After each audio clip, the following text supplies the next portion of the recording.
এত নিকট থেকে দেখতে পারবো, এত নিকট থেকে। এরপর তো আমরা এখান থেকে দৌড়ে পালালাম, দৌড়ে পালানোর পর আমরা দৌড়ে চলে এসেছি। আর এই যে দেখায়, এই যে হরিণটি দৌড়াইতেছে, দেখতে পাচ্ছেন হরিণটি দৌড়াইতেছে। এবার ও জঙ্গলের ভিতরে ঢুকে যাবে ওখান থেকে। ও আমরা এই পাশে দৌড় যখন দিছি, ও শব্দ পেয়েছে, তখনই সাথে সাথে ও আমাদের সাথে পালিয়েছে এই পাশে বাঘের ভয়ে। বিশ্বের একমাত্র প্রাকৃতিক ম্যানগ্রোভ ফরেস্ট সুন্দরবন। এটা বাহির থেকে যতটা সৌন্দর্য, ভিতরে ততটাই ভয়ঙ্কর। আর টাইগার পয়েন্টের কচিখালির মতো ডেঞ্জারাস জায়গাগুলোতে রাতে রাতে ঘোরা এবং সেখান থেকে বাঘের দেখা পাওয়া, এটা ছিল সত্যি অসাধারণ। এতটা নিকট থেকে বাঘের দেখা পাওয়া, হরিণ, বানর, কুমির সহ প্রত্যেকটা প্রাণীর দেখা আমাকে মুগ্ধ করেছে। বিচিত্রময় এই প্রাণীগুলো ছাড়াও সুন্দর দৃশ্য উপভোগ করার জন্য সুন্দরবনে রয়েছে বিভিন্ন স্পট। সুন্দরবন ঘুরতে গিয়ে আফ্রিকার ভিউ নিতে হলে আপনাকে যেতে হবে টাইগার পয়েন্ট কচিখালির ওয়াচ টাওয়ারে।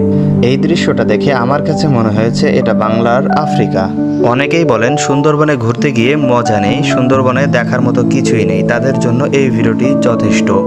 আর সেখান থেকে চান কক্সবাজারে ভিউ নিতে, সেটাও সম্ভব। চলে যেতে হবে জামতলা সি বিচ থেকে ডিমের চরে। সূর্য উদয় হওয়া এবং অস্ত যাওয়া, এই দুটি বিষয় এই একই স্পট থেকে খুব ভালোভাবেই দেখা যায়। আর এই সুন্দরবনের ভয়ঙ্কর সব সৌন্দর্য আজকের এই ভিডিওতেই আপনাদেরকে দেখাবো। আর যারা এখনো চ্যানেলটি সাবস্ক্রাইব করেননি, সাবস্ক্রাইব করার জন্য অনুরোধ রইল। ভিডিওটি ভালো লাগলে অবশ্যই একটি লাইক দিবেন। খুলনাতে রাত্রে পৌঁছানোর পর আমরা এই হোটেলে ছিলাম। এটা মোটামুটি সুন্দর ছিল, আপনাদেরকে একটু দেখাই। আর আমরা এটা খুলনা রেলওয়ে স্টেশনের ঠিক অপোজিটে হোটেলটা নিয়েছিলাম। আর এটা লঞ্চঘাট থেকে খুব নিকটে, যেহেতু আগামীকাল সকালে আমাদের এখান থেকেই সুন্দরবনের উদ্দেশ্যে রওনা করে যেতে হবে। ভোর 6টার সময় আমরা বেরিয়ে পড়লাম খুলনা বন্দরের উদ্দেশ্যে। আর বন্দরে পৌঁছে আমরা আমাদের যে শিপটি ছিল, শিপে আমরা উঠে আমাদের ক্যাবিনটি আমরা খুঁজে বের করলাম। আর ক্যাবিনটি কেমন ছিল এটা আপনাদেরকে একটু আমরা ঘুরে দেখাই। দেখেন, আমরা যেহেতু 3 জন ছিলাম, একটা ডাবল বেড এবং একটা সিঙ্গেল বেডের একটা ক্যাবিন নিয়েছি। ক্যাবিনটা মোটামুটি বেশ সুন্দর ছিল, আলহামদুলিল্লাহ। আর এখানে যেহেতু আগামী 2 রাত 3 দিন অবস্থান করতেই হবে, আর সেই কারণে ক্যাবিনটা মোটামুটি একটু সুন্দর হওয়া দরকার ছিল। আর মোটামুটি সুন্দরই ছিল, আলহামদুলিল্লাহ, পছন্দ হয়েছে। আমাদের শিপটি ইতিমধ্যে ঘাট থেকে ছেড়ে যাবে, সব কিছু ঠিকঠাক আছে। আমরা সামনে এসে দেখলাম আমাদের শিপটি অলরেডি ছেড়ে দিয়েছে। আর এখন আমি একটু চতুর্দিকে দেখতেছিলাম কেমন চারপাশের আবহাওয়া, এবং সকালবেলার ওয়েদারটা আসলে খুবই সুন্দর ছিল এবং মিষ্টি একটা রোদ ছিল, যেটা খুবই ভালো লাগতেছিল আমার কাছে। আমরা নাস্তার কাজটা সেরে নেওয়ার জন্য চলে আসলাম। এখানে একটা সুন্দর সিস্টেম, বুফে সিস্টেম, মানে আপনি খাবার থাকবে, আপনি আপনার মতো করে নিয়ে ইচ্ছা মতো খেতে পারবেন, কোনো সমস্যা নেই। নাস্তাটা শেষ করে ডেকে এসে বসে দুই পাশের ভিউগুলো দেখতেছিলাম, খুবই সুন্দর। নৌবাহিনীর ঘাঁটি, কোস্টগার্ড, বাংলাদেশ কোস্টগার্ড এবং নৌবাহিনী সহ অনেক ঘাঁটি রয়েছে, এবং বেশ বড় বড় কিছু মিল, ফ্যাক্টরি, আপনার সিমেন্টের যে বড় বড় কোম্পানিগুলো সেগুলো রয়েছে। অনেক কিছু দেখতে পারবেন। দুই পাশের সৌন্দর্যটাও খুব সুন্দর, আমার কাছে খুব ভালো লেগেছে। তো এগুলো দেখতে দেখতে আর কি যাচ্ছিলাম। আর যাই হোক, দুপুরের খাবারের টাইম হয়ে গেল, আমরা চলে আসলাম উপরে। এসে দেখি খাবারের অনেকগুলো আইটেম, যাই হোক ভালোই লাগলো। আর আপনাদেরকে তো আগেই বলেছি এটা ছিল বুফের খাবার, বুফে সিস্টেম, মানে আপনি নিয়ে খেতে পারবেন, আনলিমিটেড খাবারের কোনো সমস্যা এবং কোনো কমতি হয়নি। যাই হোক, আলহামদুলিল্লাহ। সেই সকাল 8টার সময় আমাদের শিপটা খুলনা বন্দর থেকে চলা শুরু করেছে। যাই হোক, আমরা বিকাল 5টা নাগাদ আন্দারমানিক এসে পৌঁছালাম। আন্দারমানিক এসে পৌঁছানোর পর আমাদের প্রতি 50 জন করে একজন করে গানম্যান দিয়ে দিল। গানম্যান আমাদেরকে দিক নির্দেশনা দিচ্ছিল কোথায় কিভাবে যেতে হবে, এবং বলতেছিল কোনো শব্দ করা যাবে না, কারণ বিভিন্ন বন্য প্রাণী এগুলো মানুষের বিভিন্ন আওয়াজের কারণে ওরা অনেক সময় ভয়ে চলে যায়, আর ওদেরকে তখন দেখা যায় না। ফাইনালি আমরা আন্দারমানিক এসে পৌঁছালাম। এখানে কিছু হরিণ আটকানো দেখতে পেলাম, পরে জানতে পারলাম এগুলাকে বিভিন্ন ফাঁদ থেকে উদ্ধার করে এখানে সুস্থ করার জন্য রাখা হয়েছে। এরপর আমাদের গানম্যানের সাথে আমরা হাঁটতে থাকলাম জঙ্গলের ভিতরে, বিভিন্ন জায়গায় ঘুরে ঘুরে দেখতেছিলাম। তো আলহামদুলিল্লাহ বেশ ভালোই লাগতেছিল। এখানে গানম্যান আমাদেরকে দেখাচ্ছিল কোনটা কি গাছ, উনি পরিচয় করে দিচ্ছিলেন। এটা হলো সুন্দরী গাছ। আর সুন্দরী গাছের একটা আশ্চর্য জিনিস আপনাদেরকে দেখাই। দেখেন, এই যে উঁচু উঁচু জিনিসগুলো দেখা যাইতেছে, এগুলো হলো সব সুন্দরী গাছের শিকড়। আর সুন্দরী গাছের শিকড় এগুলো উঁচু থাকার কারণ হলো সুন্দরী গাছ নিঃশ্বাস যেটা গ্রহণ করে মানুষের মতো, তারা বাতাস থেকে অক্সিজেন গ্রহণ করে, এই কারণে ওদের শিকড়গুলো এভাবে উঁচা থাকে। এখানে কিছু হরিণ আটকানো ছিল, আমরা ওদেরকে কিছু ঘাস নিজের হাতে করেই খাইয়েছি। খুব ভালোই লাগলো আসলে বন্যপ্রাণী হয়ে ধরতে পেরে। এরপরে আমরা আন্ধারমানিক যে ওয়াচ টাওয়ার আছে, ওয়াচ টাওয়ারে ওঠার পর দেখলাম মাশাআল্লাহ কি সুন্দর ভিউ। আসলে এখানে না আসলে বুঝতে পারবেন না যেটা কতটা সুন্দর। দেখেন এখানে আসলে আন্ধারমানিকে বন্য প্রাণী খুবই কম দেখা যায়, কিন্তু এখানের ভিউটা মাশাআল্লাহ, ভিউটা অসাধারণ। এখান থেকে দেখেন নদীর 3টা মুখ এখানে এক হয়েছে, খুবই সুন্দর মাশাআল্লাহ। গোলপাতা গাছের বাগান দেখা যাইতেছে। আপনাদেরকে একটা জিনিস দেখায়, দেখেন এটা হলো আমাদের শিপ, আমরা যে শিপটাতে করে এসেছি। আর ওই পাশে যে জঙ্গল দেখা যাইতেছে ওটা আসলে একদম ভয়ঙ্কর জঙ্গল। ওই পাশে আসলে যাওয়ার কোনো পরিস্থিতি এবং কোনো অবস্থাই নেই, এমন একটা অবস্থা। আর এই পাশটাতে মূলত সরকার ট্যুরিস্ট সিস্টেম করেছে বিধায় এই পাশে আসা যায়। ওই পাশের জঙ্গলটা আরও বেশি ঘন এবং বেশি ভয়ঙ্কর অবস্থা। এখন আমরা আন্ধারমানিক থেকে ফিরে যাব। আন্ধারমানিক থেকে ফিরে আমাদের শিপে যাওয়ার পর নাস্তার জন্য ডাকা হলো, নাস্তাটা সেরে নিলাম। নাস্তার পরে রাতের খাবারটাও খেয়ে নিলাম। রাতে খাবার দাবার সেরে আমরা ঘুমিয়ে পড়লাম। আমাদেরকে ভোর 5টার সময় ডেকে দেওয়া হলো এবং আমাদেরকে আগেই বলা হয়েছিল ভোর 5টার সময় আমাদেরকে ডাকা হবে। আর এখন যে জায়গাটা যাচ্ছে সেটা হলো জামতলা সি বিচ বা কটকা সমুদ্র সৈকত অনেকে বলে। এটা সুন্দরবনের সবচেয়ে সুন্দর জায়গাগুলোর মধ্যে অন্যতম একটি হলো এই জামতলা সি বিচ বা কটকা সমুদ্র সৈকত। এখন অনেকে জিজ্ঞেস করতে পারেন যে এত ভোরে এখানে যাওয়ার কারণ কি? এখানে তো আরেকটু সূর্য ওঠার পরে অথবা আরেকটু আলো হওয়ার পরেও যাওয়া যেত।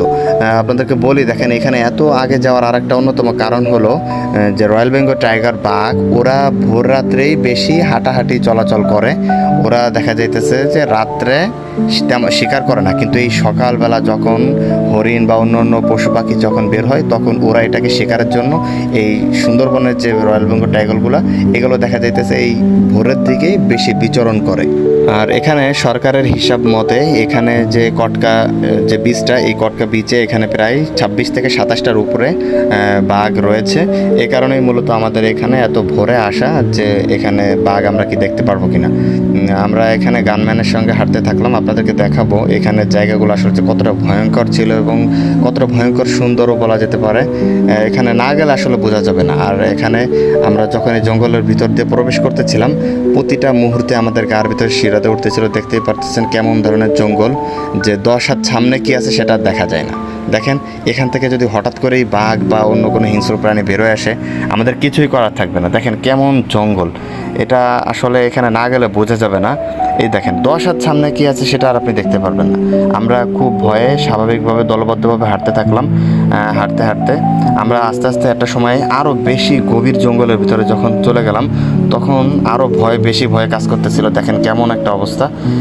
এখানে আমি মনে মনে একটা ফোন দিয়ে আটলাম, যদি আল্লাহ না করুক কোনো বিপদ হয় বা কোনো প্রাণী হিংস্র প্রাণী তেড়ে আসে তাহলে আমি যে কাজটা করব সেটা হলো একটা গাছে লাফ দিয়ে উঠে পড়ার একটা চিন্তা ভাবনা করলাম।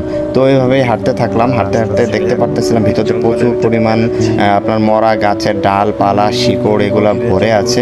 এগুলোর ভিতর দিয়ে আমরা যেতেছিলাম। আর সুন্দরবনের এরকম জঙ্গলের ভিতর দিয়ে ঘুরতে পারার আনন্দটা এবং মজাটাই পুরো আলাদা।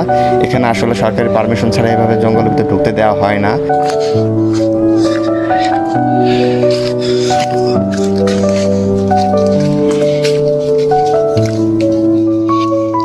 ছোট ছোট পুকুর, এই পুকুরগুলা কৃত্রিমভাবে কাটা হয়েছে এই কারণে যাতে শুকনোর সময় এখানে পানি থাকে এবং হরিণ এবং বাঘ এবং অন্যান্য প্রাণীরাও এখান থেকে পানি খেতে পারে।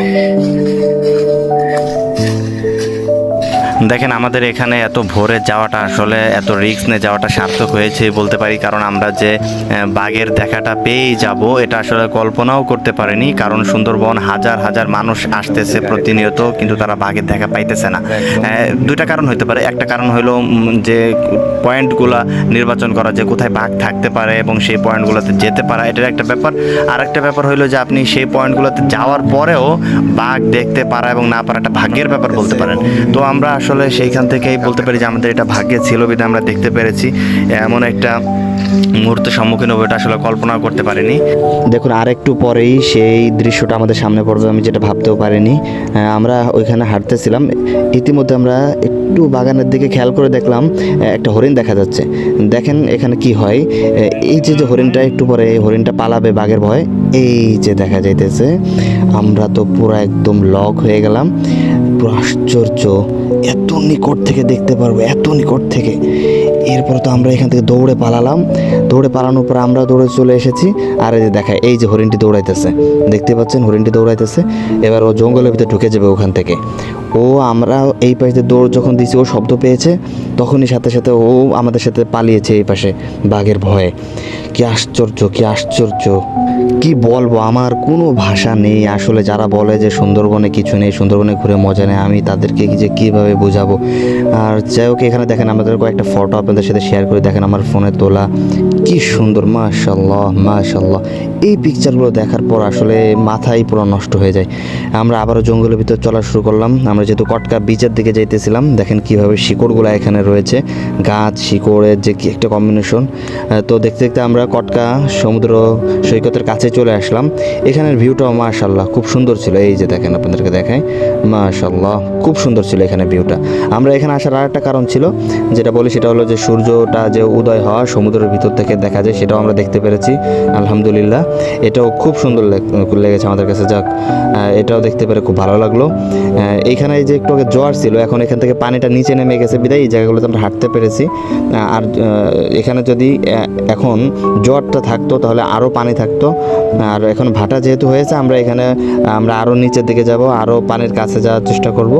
আর এই বীজটাতে একটু কাদা মিশ্রিত বালু, এই কারণে এইখানে খালি পায়ে এখন আমরা হাঁটতে চাচ্ছি না, পায়ে কাদা লাগবে। আর এখানে যে গাছগুলো দেখতে পারতেছেন, দেখেন কি সুন্দর মাশাআল্লাহ। এখানের যে গাছগুলা পুরোটাই বালুর ভিতরে, দেখেন কিভাবে দাঁড়ায় আছে, মনে হচ্ছে নিচে একদম বালু মাটু কিছুই নেই, একদম মানে মাটি বালু এগুলো ছাড়াই গাছগুলো এইভাবে শত শত গাছ এইভাবে দাঁড়িয়ে আছে এখানে মাশাআল্লাহ। দেখতে খুবই সুন্দর লাগতেছিল, এখানে ভিউটাও মাশাআল্লাহ খুব সুন্দর লাগতেছিল। আমরা কটকা বিচ থেকে আমরা ফিরে আসবো এখন আমাদের শিপে।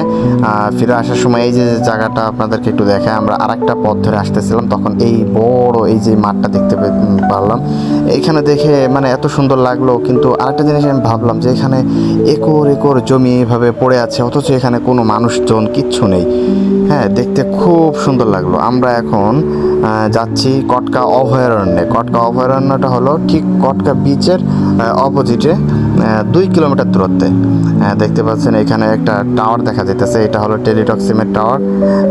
আবার এই যে পাশ দিয়ে দেখেন কি সুন্দর, এখানে আমরা এই যে অনেক হরিণ দেখতে পেলাম। হ্যাঁ, অনেক হরিণ এবং জংলি শূকর, তারপরে আপনার বানর, এইগুলো এরা পানি খেতে এসেছে। এরা এই বীজটাতে যে প্রাণীগুলো আছে, এরা নোনা পানি খেয়ে অভ্যস্ত, এই কারণে এরা এই লোনা পানি খায়। আর কিছু কিছু জায়গার পশু পাখি ওদের এই লোনা পানি খাওয়ার অভ্যাস নাই, তাদের সেই সকল জায়গাগুলোতে সরকারি অর্থায়নে কিছু পুকুর করে রাখা হয়। এই জঙ্গলটার ভিতরে বাঘ আছে, এই কারণে এখানেও আমাদের সাথে গানম্যান থাকবেন। আর আপনাদেরকে একটা কথা বলে রাখি, খুব গুরুত্বপূর্ণ, সেটা হলো আপনারা যারা সুন্দরবনের এই একটু দূরে বা ভিতরে আসতে চান, তারা অবশ্যই টেলিটক সিম সাথে রাখার চেষ্টা করবেন। যদি টেলিটক সিম সাথে রাখেন, সেক্ষেত্রে দেখা যেতেছে আপনারা ফুল নেটওয়ার্ক ব্যবহার করতে পারবেন। আমরা কিন্তু আপনারা দেখা যেতেছে টেলিটক সিম না থাকার কারণে আমাদের ফোনে টোটালি কোনো নেটওয়ার্ক ছিল না। প্রায় 2 দিন যাবৎ আমরা নেটওয়ার্কের বাইরে ছিলাম। এই জায়গাগুলোতে শুধুমাত্র টেলিটক সিমেরই নেটওয়ার্কটা ভালোভাবে পায়, অন্য কোনো সিমের নেটওয়ার্ক পায় না। একদম পুরো আপনাকে নেটওয়ার্ক ছাড়া অবস্থায় থাকতে হবে এখানে। তো যাই হোক, এরপর আমরা গানম্যানের সঙ্গে হাঁটতে হাঁটতে ভিতরে যাইতেছিলাম। আমি তো প্রথমে বুঝতেছিলাম না যে এটা আসলে কেমন সুন্দর, যেটা আমার কাছে একটু কম ভালো লাগতেছিল। কিন্তু ভাই, আমি যখন ভিতরে গেলাম, যা দেখলাম, আমার একদম পুরো মাথা নষ্ট। আমার তো এখান থেকে আসতেই মন চাইতেছিল না। এটা আমার দেখা সবচেয়ে সুন্দরগুলার ভিতরে আর একটা জায়গা, সেটা হলো কটকা অভয়ারণ্যটার ভিতরে দেখেন কি সুন্দর, কি সুন্দর এই যে হরিণগুলো হাঁটতেছে। দেখেন, আমি এই যে জুম করে আপনাদের দেখানোর চেষ্টা করি। দেখেন এইখানে শত শত বিঘা জমি এইভাবে ফাঁকা, শুধু গাছপালা আর পশু পাখি, হরিণ, বাঘ, কি একটা দৃশ্য। এই যে দেখেন একটা হরিণ, এই যে কতটা কাছে, মানে এই যে জঙ্গলের ভিতরে এই গাছগুলা সব সুন্দরী গাছ, এখানে বড় বড় সমস্ত গাছ, এর নিচ দিয়ে এই যে আপনার হরিণগুলো এভাবে বিচরণ করতেছে। কিছু কিছু জায়গায় বাঘ দেখা যায়। আমরা অবশ্য এই বীজটাতে বাঘ দেখতে পারি নাই, কিন্তু এখানে আমরা অনেক হরিণ দেখেছি এবং খুব কাছ থেকে। এবং এই বীচের হরিণগুলা মানুষ দেখে অভ্যস্ত। এখানে অনেক জেলেরা আসে মাছ শিকার করার জন্য, এবং এই জেলেদের কারণেই মূলত এই হরিণগুলো মানুষ দেখে অভ্যস্ত বিদায় এরা খুব কম ভয় পায়। দেখেন কতটা নিকটে এসেছে এই হরিণটা। এই যে একদম মানে আমি ভিডিও করতে করতে একদম ওর কাছে গেছি, তখন ও দৌড়ে একটু দূরে চলে গেছে। মানে এইখানে এতটাই সুন্দর লাগছে আমার কাছে এই জায়গাটা, আমার সত্যি এখান থেকে আসতেই মন চাইতেছিল না। দেখেন অনেকেই তো সাফারি পার্কে গিয়েছে, তারপরে আপনার চিড়িয়াখানাতে গিয়েছে, সেখানে যে আপনার হরিণ বাঘ এগুলো দেখতে পেরেছে, কিন্তু সরাসরি জঙ্গল থেকে যে এইভাবে দেখতে পারাটার যে কি একটা সৌন্দর্য, এটা আসলে যারা না গিয়েছে বা না দেখবে এটাদেরকে আসলে বলে বোঝানোর কোনো ভাষা আমার কাছে নেই। তো আমরা এখন এখান থেকে আমরা টাইগার পয়েন্টের উদ্দেশ্যে রওনা করব। এখান থেকে 3 ঘন্টার মতো সময় লাগবে। এই যে দিকটা দেখতেছেন এই দিকটা হলো আপনার বঙ্গোপসাগরের মোহনা। আমাদের যে নৌকা থাকে, নৌকা চলে এসেছে, আমরা এখন শিপের দিকে চলে যাব। আমরা এখন এই খালটা দিয়ে টাইগার পয়েন্টের দিকে যাইতেছি। এটা হলো টাইগার পয়েন্টে যাওয়ার জন্য কটকা থেকে, কটকা অভয়ারণ্য থেকে ভিতর দিয়ে আড়াআড়ি একটা খাল চলে গিয়েছে সোজা টাইগার পয়েন্টে। আর টাইগার পয়েন্টে যাওয়ার জন্য অবশ্যই ডিমের চর আসতে হবে। আমরা এই যে ডিমের চর চলে আসলাম, ওই যে গোলটা দেখতে পারতেছেন ওইটাই আসলে ডিমের চর, আমরা ওইখানেও যাব। এর আগে আমরা এই যে ট্রলারে করে এখন আমরা কচিখালি যে টাইগার পয়েন্ট আছে সুন্দরবনের অন্যতম সৌন্দর্য যে জায়গাটা, এখানে অনেকের ড্রিম একটা জায়গা, এখানে অনেকে আসতে চায় কিন্তু আসলে আইনি বাধ্যবাধকতার কারণে অনেক সময় আসতে পারে না। সেই জায়গাটাতে আমরা যেতে পেরেছি, যাক আলহামদুলিল্লাহ। এখন আমরা সেই জায়গাটাতেই যাচ্ছি নৌকাতে করে। তো দেখতে থাকুন। এই জায়গাগুলো আসলে অনেক সুন্দর। অনেক সময় যদি কারোর ভাগ্য ভালো থাকে, দেখেন এই যে পাশ দিয়ে এই যে জায়গাগুলো অনেক সময় দেখা যায় এই সকল জায়গা দিয়ে বাঘে এখানে পানি খেতে আসে, হ্যাঁ হরিণে পানি খেতে আসে এবং কুমির থাকে। আমরা কয়েকটা কুমির দেখেছি এই পাশ দিয়ে, যে খুব হালকা করে পানির উপর ভেসে আছে একদম, হ্যাঁ এরকম পাশ দিয়ে। তো যাই হোক আমরা চলে আসলাম টাইগার পয়েন্টের জন্য। আমাদের নৌকা এখানে ভিড়তেছে। এখান থেকে আমরা এই যে পায়ে হেঁটে টাইগার পয়েন্টের সৌন্দর্যটাও আপনাদেরকে দেখাবো। এর আগে আমরা এইখানে পথে কোন জায়গাতে কিভাবে গেলাম সেটা আপনাদেরকে দেখাই। আমাদের গানম্যান এখানে আগে হাঁটতেছে, কারণ এই টাইগার পয়েন্টেই সব থেকে বেশি বাঘ আছে। এখানে প্রায় 100-র উপরে বাঘ আছে। এখানে 100-র উপরে বাঘ আছে। এটা কিভাবে বললাম সেটা হলো এখানে সরকারি তথ্য মতে এবং এখানে বিভিন্ন ক্যামেরা বসিয়ে এইগুলা নিশ্চিত করা হয়েছে যে এখানে 100-র উপরে বাঘ আছে। এটা সরকারি তথ্য অনুযায়ী। আর আমাদের যিনি গানম্যান ছিল উনিও বলেছেন উনি এখানে সব থেকে বেশি বাঘ দেখতে পেরেছেন। ওনার এখানে 26 বছরের চাকরি জীবন, ওনার এখানে 26 বছরের অভিজ্ঞতা, এবং উনি যেটা বলেছেন সেটা হলো সব থেকে বেশি টাইগার পয়েন্টে বাঘ দেখা যায়। কেউ যদি এখানে 2 থেকে 3 ঘন্টা অবস্থান করে তাহলে সে বাঘ দেখতে পারবে, এমনটাই উনি আমাদেরকে বলতেছিল। তো আমরা ওনার সাথে সেইভাবে এইখান থেকে আস্তে আস্তে করে হাঁটতেছিলাম। উনি সবসময় এখানে যখন আসেন আমাদেরকে যেটা বললো সেটা হলো যে ওনার যে রাইফেলটা সেটা সবসময় লোড করা থাকে, হ্যাঁ, এবং আনলক করা থাকে, কারণ এইখানে জায়গাটা খুবই ডেঞ্জারাস। দেখতেই পারতেছেন দুই পাশের পথটা কত সরু এবং দুই পাশে খুব জঙ্গল। আর এখানে এই যে একটা গাছ দেখতে পারতেছেন বাম পাশে, এইটার নাম হলো টাইগার পাম্প।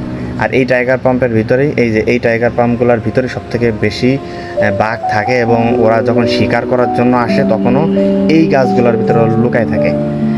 তো আমরা হাঁটতে হাঁটতে অনেকটা ভিতরে চলে আসলাম। এখন আমরা যে জায়গাগুলোতে যাইতেছি এইখানেই সবথেকে বেশি বাঘ দেখা যায়। যদি ভাগ্য ভালো থাকে অনেক সময় সামনে চলে আসে, আবার অনেক সময় ভাগ্য ভালো না থাকলে তখন দেখা যায় না। আমরা এখানে যাওয়ার সময় দেখলাম একটা সাপ, খুব বড় একটা সাপ, হয়তো 8 থেকে 10 হাত হবে। ভিডিওতে ছোট দেখা যাইতেছে কিন্তু এটা আসলে অনেক বড় একটা সাপ। আমরা আবারও হাঁটা শুরু করলাম। এই যে টাইগার পাম্পের পাশ দিয়ে যাচ্ছিলাম, উনি আমাকে যেটা বললো গানম্যান, সেটা বললো যে উনি নিজে এইখানে দেখছে যে এই টাইগার পাম্পের ভিতরে বাঘ বসে আছে। হ্যাঁ, এই যে টাইগার পাম্প এইগুলোর ভিতরে সব থেকে বেশি বাঘ থাকে। এখানে এই যে সবুজ সবুজ পাতাগুলো দেখতে পারতেছেন, এই টাইগার পাম্পের পাশ দিয়ে এই সবুজ ঘাসগুলাই মূলত হরিণে খেতে আসে, তখনই বাঘ হরিণকে শিকার করে বসে। তো যাই হোক, এখানে আমরা মোটামুটি অনেক সময় অবস্থান করলাম। এরপর আমরা যে কচিখালি টাওয়ারটা আছে, এই যে টাইগার পয়েন্টের কচিখালি টাওয়ার, টাইগার পয়েন্টের এইখানে আমরা চলে আসলাম।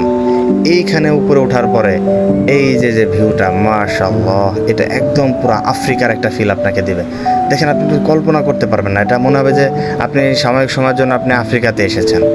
মাশাআল্লাহ, এটা আপনি এখানে না গেলে বুঝবেন না। দেখেন, টাইগার পয়েন্টের আপনি বাঘ যদি ভাগ্যে থাকে তো দেখতে পারবেন, ভাগ্যে না থাকলে তো দেখতে পারবেন না। কিন্তু আসলে একটা জিনিস দেখেন, টাইগার পয়েন্টের সবথেকে সুন্দর যে জিনিসটা সেটা হলো আপনাকে এই ওয়াচ টাওয়ারে উঠলে আপনাকে মুগ্ধ করবে। এই যে জঙ্গল, এই যে বাগান দেখা যাইতেছে এবং বিশাল একটা জায়গা, ফাঁকা জায়গা। হ্যাঁ, এই যে আমরা এখানে দেখতে পেলাম এই যে বন্য শূকর। এই বন্য শূকরগুলা খুবই হিংস্র। এরা আমাদের দিকে তেড়ে আসতেছিল। আমরা যখন এখান থেকে হেঁটে আসতেছিলাম, আমরা আমরা দৌড়ে এই ওয়াচ টাওয়ারে উঠে পড়লাম। এটা খুবই হিংস্র ওরা, কিন্তু বাঘ দেখলে আবার বাঘের সামনে ওরা তখন ভয় পায় না। দেখেন এই যে দৃশ্যটা দেখেন, মাশাআল্লাহ কি সুন্দর দৃশ্য দেখেন। মানে দেখেন এই যে একটা দৃশ্য আপনাদেরকে একটু দেখাই, এই যে খেজুর গাছ, এই যে একটা মরা গাছ এবং ব্যাকগ্রাউন্ড পিছনে দেখেন এই যে একটা সৌন্দর্য, মানে এই যে মানে মরা গাছ, খেজুর গাছ এবং এই যে একটা মানে মরুভূমির মতো দেখতে কি সুন্দর, মাশাআল্লাহ। গাছ দেখতে পেলাম এখানে, বড়ইগুলো টক মিষ্টি, খুব সুস্বাদু বড়ইগুলো, এগুলো বানরে খাই এই বড়ইগুলা। আমরা এই যে পুকুর করে রাখা হয়েছে সরকারের থেকে, এই পুকুরগুলো থেকে মূলত হরিণ, কুমির এবং বাঘ বা অন্যান্য যে প্রাণীগুলো আছে তারা এখান থেকে মিঠা পানি খায় আর কি, কারণ এখানের যে নদীর পানিটা তো খুব লোনা। তো আমরা এখন এখান থেকে চলে যাব সোজা আপনার ডিমের চরের দিকে। দেখতে পাচ্ছেন ওই যে ডিমের চর, আর ডিমের চরের সৌন্দর্যটাই আপনাদেরকে এখন দেখাবো। দেখেন এই যে আমরা বিকালবেলা চলে আসলাম ডিমের চরে। ডিমের চরে এসে আমরা যে জিনিসটা দেখতে পেলাম আসলে পুরা কক্সবাজার। এখানে আপনাদেরকে যে জিনিসগুলো আমি বলবো, দেখেন কক্সবাজারের থেকে কোনো অংশে কম না এখানে। কক্সবাজার থেকে আমি বলি এখানে বেশি সুন্দর, কারণ আপনি কক্সবাজারে গেলে যেটা দেখতে পারবেন সেটা হলো সমুদ্র ঢেউ, সমুদ্রের বাতাস এবং সমুদ্রের সৌন্দর্য, ব্যাস। কিন্তু এইখানে আপনি আসলে যে জিনিসটা দেখতে পারবেন, দেখেন আপনি এখানে এক পাশে জঙ্গল, এই যে বিশাল জঙ্গল, এবং অপর সাইডে এই যে বিশাল সমুদ্র, এই যে একটা কম্বিনেশন, এটাই হলো এখানে সবচেয়ে বেশি সৌন্দর্য, মাশাআল্লাহ। আমরা এখানে গানম্যানের সঙ্গে হাঁটতে হাঁটতে এই যে আমরা একটু জঙ্গলের কাছে আসলাম। এখানে একটু বালুর স্তব্ধে হাঁটতে হাঁটতে আমরা একটু ভিতরে যাওয়ার চেষ্টা করলাম, যেহেতু গানম্যান বললো যে এখানে যাওয়ার অনুমতি আছে সরকারের থেকে।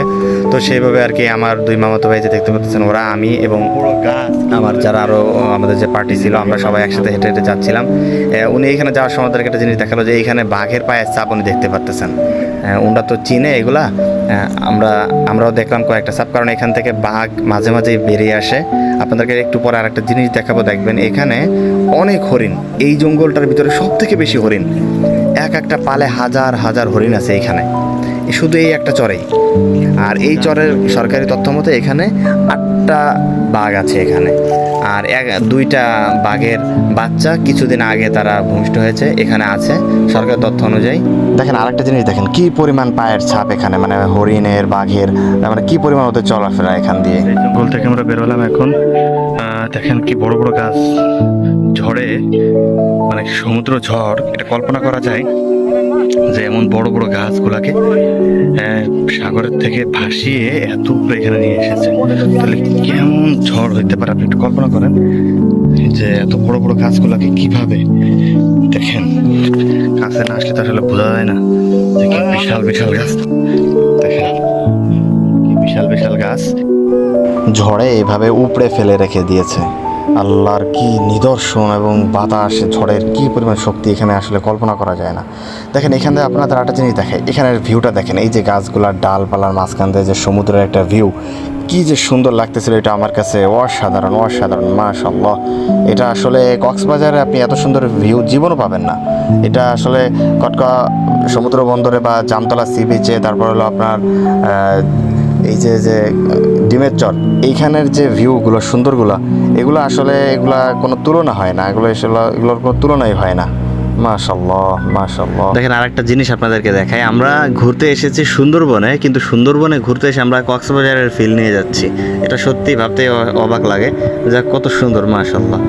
আপনাদের একটা জিনিস খেয়াল করেন, দেখেন এখন সমুদ্র কত শান্ত, কত শান্ত, কোনো ঢেউ নাই, কোনো বাতাস তেমন একটা হচ্ছে না। কিন্তু মাত্র 10 মিনিটের ব্যবধানে আপনাদেরকে আমি দেখাবো, মাত্র 10 মিনিটের ব্যবধানে এই শান্ত সমুদ্র কতটা উত্তাল হতে পারে। আবার তার ঠিক 10 মিনিট পরে আবারও কেমন নীরব হয়ে গেল, আমি বুঝলামই না জিনিসটা। দেখেন এই যে ঢেউগুলো হইতেছে, এগুলো কিন্তু খুবই বড় ঢেউ, হ্যাঁ, এগুলো আমার কাছে খুবই ভালো লাগছে। হঠাৎ এরকম ঢেউ বাতাস শুরু হলো, আবার ঠিক 10 মিনিটের ব্যবধানে এই সমস্ত ঢেউ চলে গেল এবং সূর্য অস্ত যাবে আমরা দেখতে পেলাম। দেখেন কেমন নীরব হয়ে গেল, এই যে দেখেন কি সুন্দর, মাশাআল্লাহ। এটা আপনি কক্সবাজার থেকে কোনো অংশে কম না এখানে সৌন্দর্য। আমরা সুন্দরবন ঘুরতে এসে এই একই সাথে এত সুন্দর সমুদ্র ভিউ নিয়ে গেলাম, মাশাআল্লাহ। এটা সত্যি অসাধারণ, এটা সত্যি অসাধারণ। দেখেন কি সুন্দর। এখন সমুদ্রটা খুব নীরব, অতটা বেশিটা ঢেউ হচ্ছে না, খুব নীরব, ভালো লাগতেছিল। আমরা এখন এখান থেকে ফিরে যাব, আমরা আবার আমাদের শিপে চলে যাব। এই জন্য খুব মনটা খারাপ লাগতেছিল, আমার এখান থেকে যাইতেই মন চাইতেছিল না। দেখেন কি সুন্দর ঢেউ, বাতাস এবং সূর্যটা অস্ত যাচ্ছে, একসাথে সব কিছু মিলিয়ে যে আসলে এতটাই ভালো লাগতেছিল, আমার এখান থেকে ফিরতেই মন চাচ্ছিল না, কিন্তু চলে তো আসতেই হবে। তাই আমরা এখান থেকে চলে আসলাম আমাদের শিপে। শিপে আসার পরে যেটা দেখতে পারলাম সেটা হলো আজকে বারবিকিউ হবে শুনতে পারলাম। পরে এটা শুনে উপরে গিয়ে দেখি বারবিকিউর জন্য আগুন জ্বালানো হয়েছে এবং মাংসগুলো রেডি করা হচ্ছে। অলরেডি কোরাল মাছগুলো উঠিয়ে দেওয়া হয়েছে, সমুদ্রের কোরাল মাছ। এটা আসলে খুবই সুস্বাদু ছিল, খাওয়ার সময় যেটা দেখেছি আসলে খুবই সুস্বাদু ছিল। যাই হোক, আমরা খাওয়া দাওয়া শেষ করে ঘুমালাম। সকালবেলা যখন আমাদের শিপটা আবার চলতে চলতে করমজলে এসে পৌঁছালো, আমরা ফেরার সময় করমজল থেকে একটু ঘুরে গেলাম। আপনাদেরকে তো একটু দেখাই করমজলে কোথায় কি আছে, সেটা একটু বলে দিই, এক নজরে দেখাই। দেখেন এখানে ওরা একটা ভালো কাজ করেছে, সেটা হলো এই যে প্রত্যেকটা স্পটের নাম ওরা এখানে লিখে রেখেছে, যাতে এটা দর্শনার্থীদের দেখতে সুবিধা হয়, বুঝতে সুবিধা হয়। আপনাদেরকে আবার কয়েকটা জায়গা দেখায়। এই যে কচিখালি, ওই যে কটকা দেখতে পারতেছেন, এই যে ডিমের চর, এই যে কচিখালি, আমরা যে জায়গাগুলো থেকে একটু আগে ঘুরে এসেছি গতকালকে আর কি। এই যে জায়গাগুলো দেখেন একদম এই যে বাংলাদেশের শেষ, একদম শেষ, এরপর থেকে সমুদ্র। এই যে এখানে একটা বাঘ এবং বাঘের যে শাবক তার পায়ের চিহ্ন এবং কিছু কুমিরের ডিম রেখে দিয়েছে। যাই হোক, এগুলো আপনারা দেখতে পারবেন করমজলে গেলে ইনশাল্লাহ। আর এখানে আরেকটা জিনিস দেখতে পারবেন, সেটা হলো করমজলে আসলে দেখতে পারবেন কিছু হরিণ আটকানো আছে, তারপরে কিছু কুমির আটকানো আছে। এগুলাই যারা শুরুর দিকে আসে বা যারা একটু কম বাজেটের ভিতরে সুন্দরবন ট্যুর দিতে আসে, দেখা যাচ্ছে তারা শুধুমাত্র করমজল পর্যন্তই আসে। এ কারণে এখানে কিছু এই বন্যপ্রাণী আটকে রাখা হয়েছে, এখানে অন্য তেমন খোলামেলা কিছু দেখা যায় না। তবে এখানে যে ব্রিজটা দেখতে পাচ্ছেন, ঝুলন্ত ব্রিজ, এটাই করমজলের সবচেয়ে সুন্দর যে পয়েন্ট ভিউ পাওয়ার জন্য। দেখেন এই যে মাসাল্লাহ মোটামুটি সুন্দর। এখান থেকে আপনি এই সামান্য কিছু বাগান টাগান এগুলোর ভিউ নিতে পারবেন, যদিও বন্য প্রাণী ট্রাণী এগুলো দেখতে পারবেন না। আমরা আবারও এখান থেকে ফিরে আসলাম, আমাদের শিপের থেকে ফিরে আসতেছি। আর শিপে ফিরে আসার সময় খুব খারাপ লাগতেছিল, কারণ সুন্দরবন আসলেই যে এত সুন্দর, সেখান থেকে আমার একদমই আসতে মন চাইতেছিল না, তবুও তো চলে আসতে হবে, তাই চলে আসলাম। আর আমাদের এই ট্যুরটাতে খরচ হয়েছে আমাদের প্রায় 11,000 টাকা করে এক একজনের জন্য খরচ হয়েছে। তো যারা আপনারা সুন্দরবন ঘুরতে যেতে চান, অবশ্যই একটু ভালো বাজেট নিয়ে যাওয়ার চেষ্টা করবেন, তাহলে আপনারা বেশ ভালো পয়েন্টগুলোতে ঘুরতে পারবেন এবং সুন্দর জিনিসগুলো উপভোগ করতে পারবেন। সবার জন্য শুভকামনা রইল, ভালো থাকবেন।